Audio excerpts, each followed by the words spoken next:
Dios, Jesús y su Espíritu Santo son los que nos salvan. Es la fuente de agua, es la fuente de vida. Él vino a salvar nuestras vidas.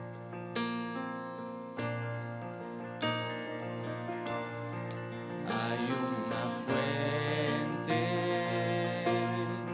viene de un monte, desde el Calvario, desde un madero. Hay un torrente, gracia ferviente, salva y perdona, fluye y da vida, por la sangre del Cordero vivo estoy.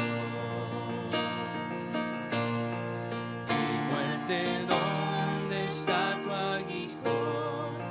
Si en Jesús hay salvación. En ese día Él compró mi corazón. Es el amor del Salvador, gracia del Padre en esplendor, por su Espíritu de luz, hoy levantamos a Jesús. Desde lo eterno, un decreto, era una historia, luz redentora, previo al comienzo, era el Cordero que sufriría, dando su vida. Mi muerte, ¿dónde está tu aguijón? Si en Jesús hay salvación. En ese día Él compró mi corazón. Es el amor del Salvador, gracia del Padre en esplendor, por su Espíritu de luz, hoy levantamos a Jesús.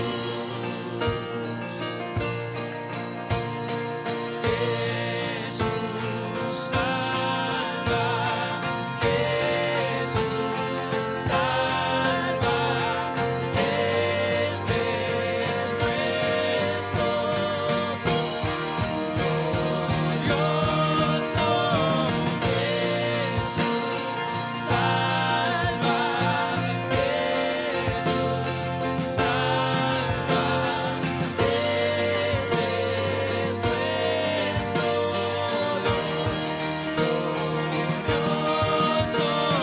Jesús salva, Jesús salva, este es nuestro glorioso.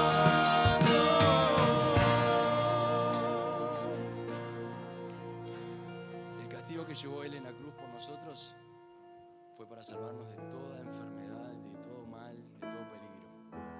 Perdonó nuestros pecados, murió en la cruz ahí, por amor a usted, por amor a mí.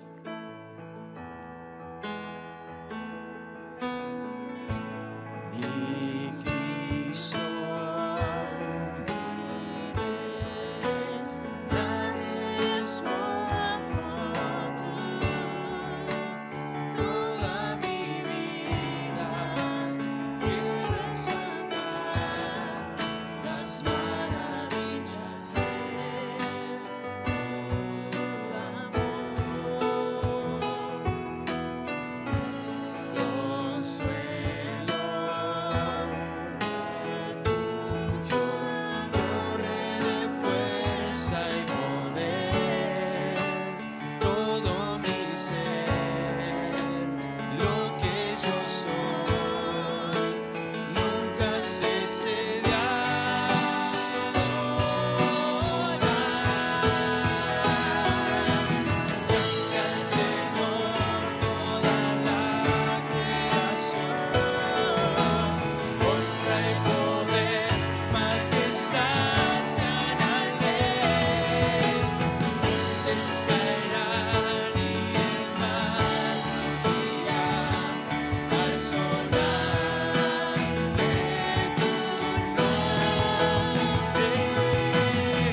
Gracias, Señor. Y amén.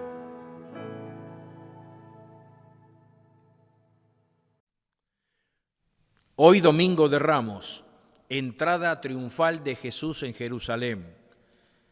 Un grato acontecimiento y un acontecimiento singular, porque lo relatan los 4 evangelistas, Mateo, Marcos, Lucas y Juan. La última semana, los últimos 7 días de la vida de Jesucristo, los últimos 7 días de su ministerio, los últimos 7 días del propósito por el cual vino a la tierra.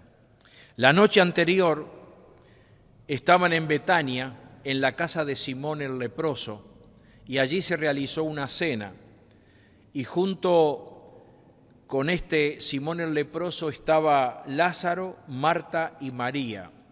Jesús acostumbraba a ir a Betania muy seguido, era un lugar muy apropiado y familiar para él. Y allí estaba, en esta ciudad o en este pueblo, a 2 millas de Jerusalén, como dice la Biblia, 15 estadios de Jerusalén. Y allí estaba Lázaro, el que había sido resucitado por Jesús. Y los judíos querían matarlo, porque a causa de él muchos se apartaban y creían en Jesús. También estaba Marta que tenía el don del servicio, preparó la cena, servía las mesas y allí pasaron un momento muy agradable. Y en un momento determinado María, la hermana de Marta, toma una libra de perfume de nardo puro, de mucho precio. Dice la Biblia que eran 330 gramos y costaba varios denarios. Y dice que ungió los pies de Jesús y los enjugó con sus cabellos. Y la casa se llenó de olor del perfume. Y Judas Iscariote, que presenciaba este acto de María, llamativamente estaba en ese lugar, pero muy crítico y muy preocupado. Y dijo en determinado momento, ¿era necesario partir este perfume de alto precio para ungir los pies de Jesús? ¿No era mejor venderlo y darle de comer a los pobres?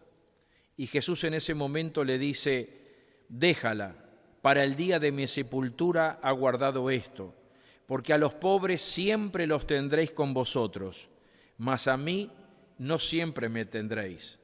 Y además Jesús agregó, de cierto os digo que donde quiera que se predique este evangelio en todo el mundo, también se contará lo que esta mujer ha hecho para memoria de ella. Fue un gran acontecimiento, fue una gran cena, y todos tuvieron su parte, Lázaro, Marta, María y Judas Iscariote.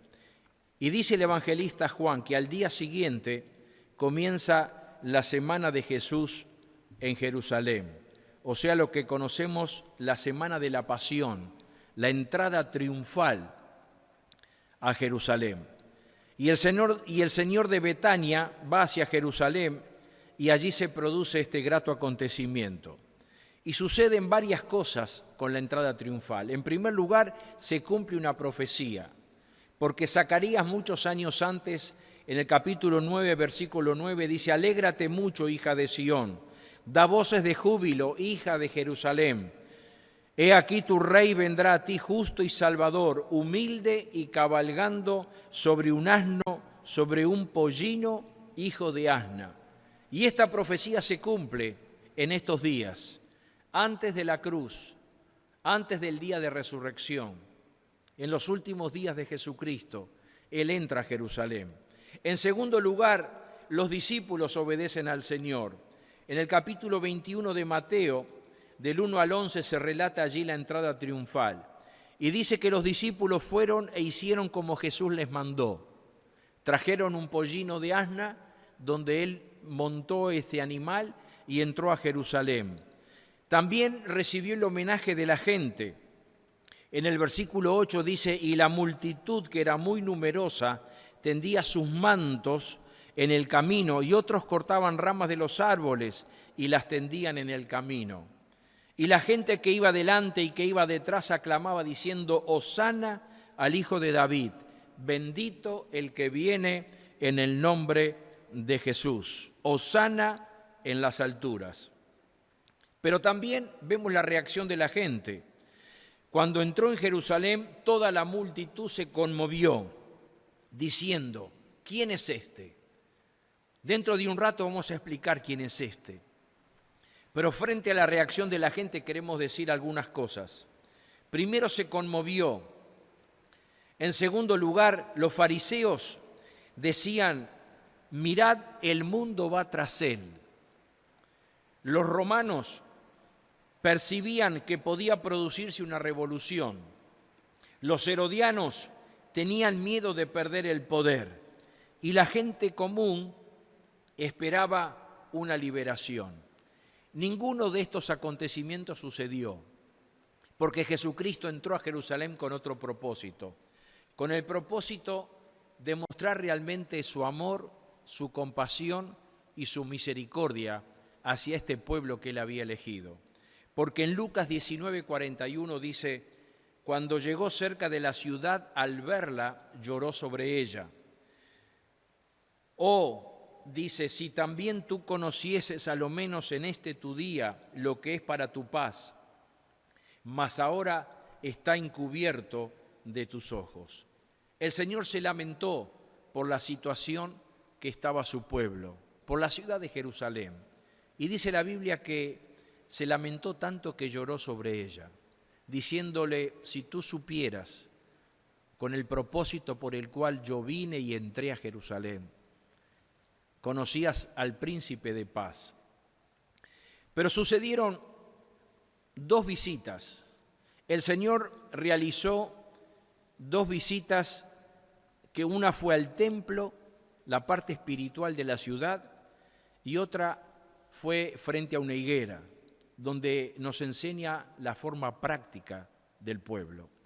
En primer lugar entra al templo, y allí en el capítulo 21, en el versículo 12 de San Mateo, dice que cuando entra al templo, ve a los cambistas, a los que compraban y vendían, vio a las personas que profanaban el templo. Parecía un mercado, parecía un lugar de negocios, parecía un comercio y no un lugar de adoración. Y el Señor dijo: escrito está, mi casa, casa de oración será llamada, mas vosotros la habéis hecho cueva de ladrones. Y hoy, cuando pensamos en muchos templos, sin detenernos en ninguno, a veces en los templos se comercializa, se profana el lugar santo. A veces se usa quizá para recaudar dinero, o para solucionar otros problemas, o para atender las necesidades de las personas que vienen al templo a través de ofrendas y sacrificios. Pero el Señor dijo: mi casa es casa de oración. Ni siquiera dijo es casa de predicación. Y el Señor en ese momento echó afuera a los cambistas, a los que profanaban el templo, y vació ese lugar porque era un lugar santo, un lugar de adoración. En segundo lugar, en el mismo capítulo, el Señor va a visitar una higuera. ¿Qué significa la higuera? La higuera significa el pueblo de Israel. Y aquí el Señor nos habla de una forma práctica. El Señor se molestó porque fue hasta la higuera y no halló frutos. Y en instantes secó la higuera y dijo: jamás puedas dar frutos. Y la destruyó y se secó la higuera. Por el mismo motivo que se enojó y echó del templo a los que vendían, a los que compraban y a los que usaban el templo como comercio. Por el mismo motivo que los llevó a acusar de hipócritas a los escribas y fariseos. Por el mismo motivo que los llevó a indignarse con los discípulos por impedir que los niños vengan a Él. El Señor siempre tenía motivos, siempre tenía excusas para enseñar y para hacer ver al pueblo y llevarlos a una reacción. Y en determinado momento, en el capítulo 15 de Juan, dice: todo pámpano que en mí no lleva fruto, lo quitará, y el que en mí no permanece será echado fuera como pámpano, y se secará, y los recogen y los echan en el fuego y arden. Si permanecéis en mí y mis palabras permanecen en vosotros, pedid todo lo que queréis y os será hecho. El pueblo del Señor fue un pueblo que a Él personalmente le trajo mucha decepción. En determinado momento dijo: este pueblo de labios me honra, mas su corazón está lejos de mí. Y cuando nosotros nos vamos al profeta Isaías y vemos lo que dice Dios acerca de su pueblo, y dice: ¿para qué me sirve, dice Dios, la multitud de vuestros sacrificios? Hastiado estoy de holocaustos, de animales. ¿Quién demanda esto de vosotros? No me traigáis más vanas ofrendas, no tienen ningún valor para mí.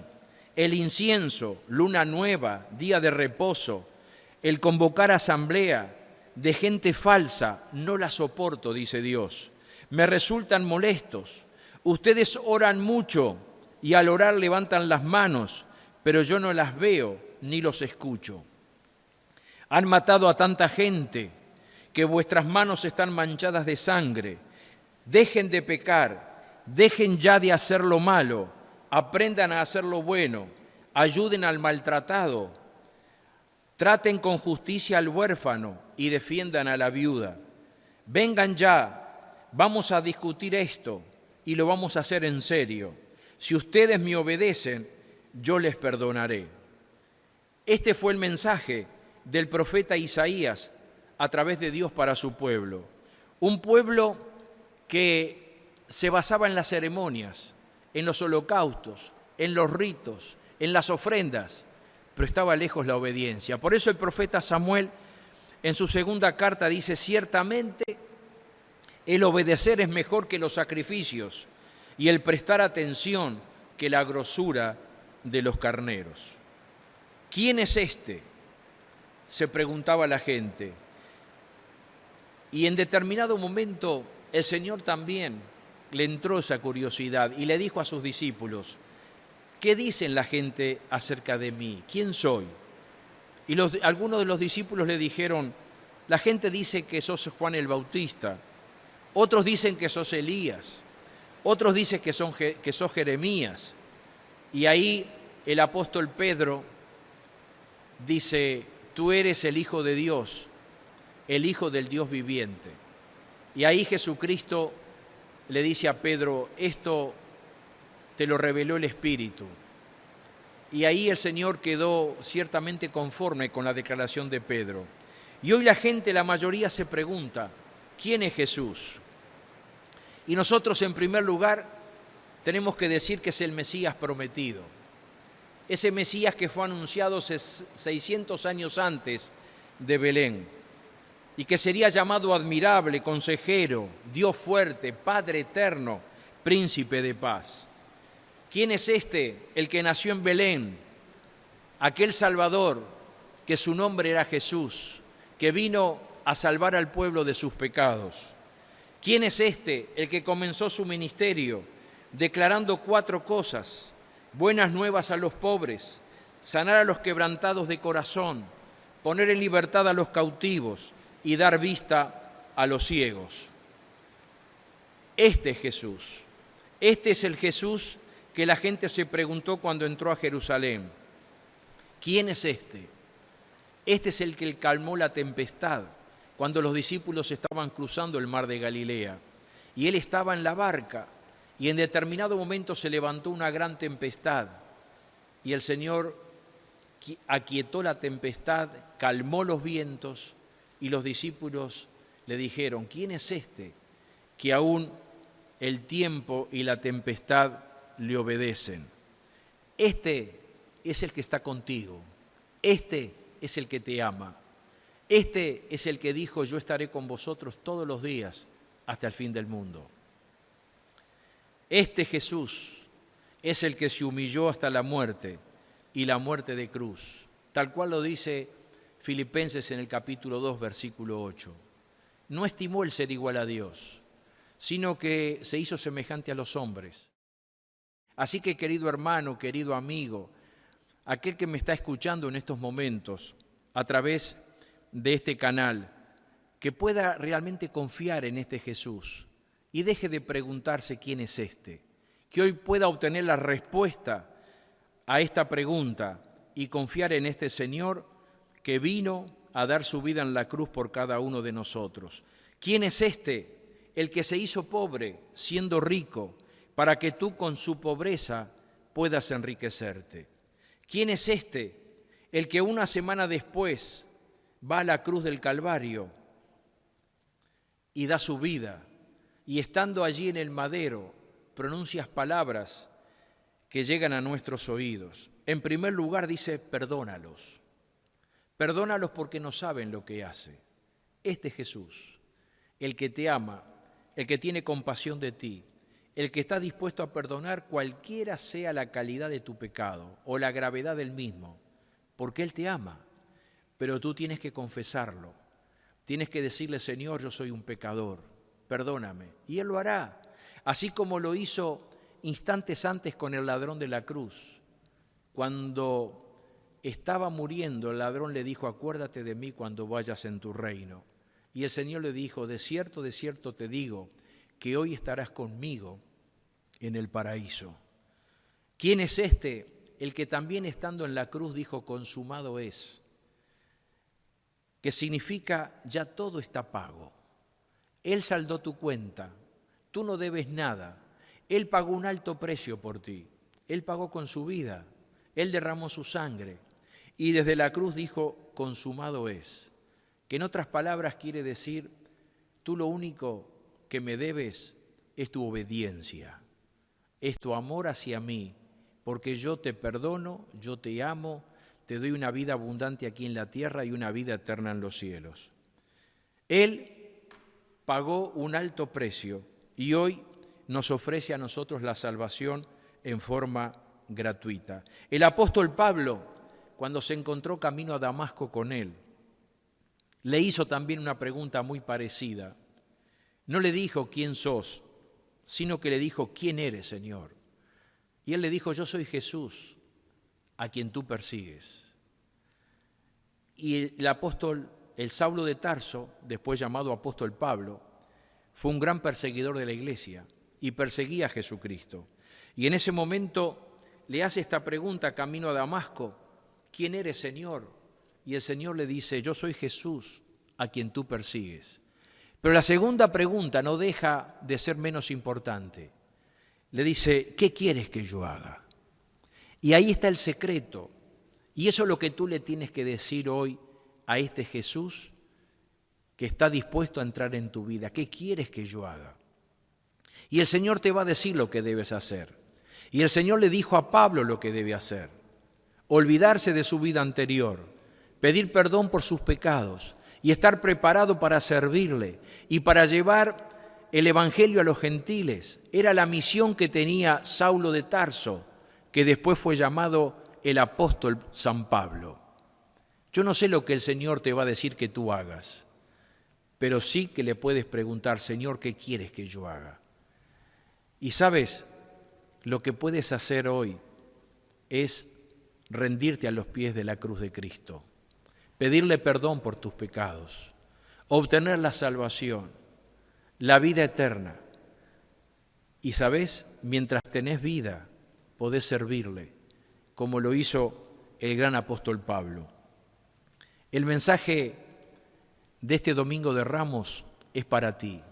Permite que el Señor pueda entrar en tu vida triunfalmente, que no sea un momento de lamento para ti, que el Señor no tenga que llorar ante tu necesidad y tu desgracia, sino que Él entre victoriosamente, triunfalmente, y puedas tú obtener el perdón, la salvación y la vida eterna. Ese es nuestro deseo, pero también es el deseo del Señor. Y cuando tú obedeces a esta ordenanza del Señor, dejarás de preguntarte quién es este y disfrutarás de lo que Él realmente es para tu vida. Que Dios te bendiga.